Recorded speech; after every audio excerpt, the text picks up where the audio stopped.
So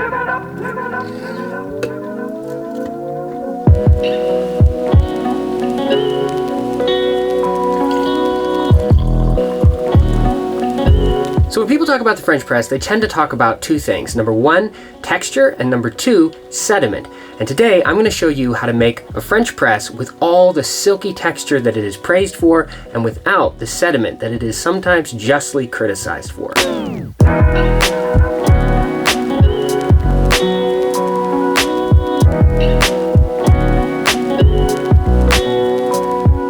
So my first coffee maker was a French press, and even though it's no longer my daily driver, I still love a good cup every now and then.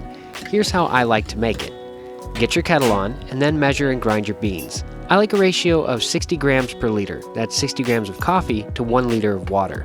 Using grams on a scale is nice because it makes your coffee a bit more consistent across different roast styles. Now, some people like to use these fancy coffee scoops to measure their beans, or honestly just straight up eyeball it. You guys know who you are.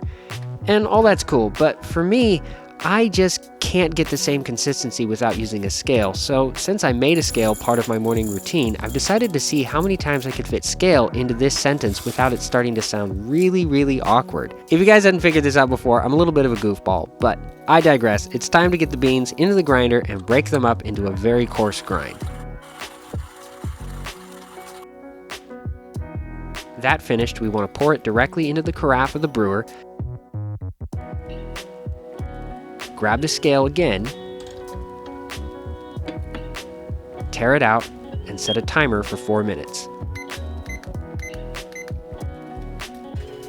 Once your water is boiling, pour it over your grounds until you reach 250 mils. Go fast at first to churn up everything, and then slowly top it up to finish, and then start your 4-minute timer. Oh, and by the way, you can't burn your coffee with boiling water. Coffee beans are roasted at 465 to 480 degrees Fahrenheit, so you are absolutely capable of over-extracting your beans if you get your brew time to ground size ratio wrong and then use boiling water. But you can't actually burn the beans. Boiling water just isn't hot enough to do that. Now, once your timer is up, grab a bowl and a spoon, or two, and break up the crust of grounds on the top of the coffee. Then scoop any grounds and foam that remain floating on top and discard them. This foam is not crema, and even if it was, it's pretty bitter, so you don't really want to drink it.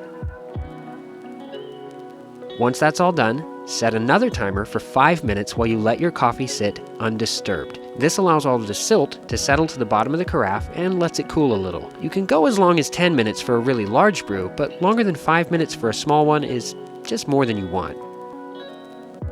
Once the time is up, depress the plunger just to the surface of the coffee so that you don't stir up the silt, and then pour yourself a cup.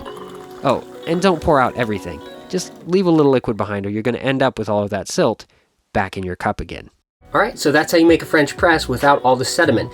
Now, if you're in a hurry, you can absolutely just shove this plunger all the way to the bottom and pour it out as soon as you're done with that 4-minute brew time, but for me, it's too hot to drink anyways, especially if I'm making a bigger batch than what I did here today. I only made a little one because, well, I've already had coffee today and I'm thinking about filming another video after this, so I don't want to get too caffeinated. Let me know your thoughts in the comments down below. What's your favorite way to use a French press? Consider subscribing, hit the like button if you liked it, hit the dislike button if you didn't like it, and let me know why down below.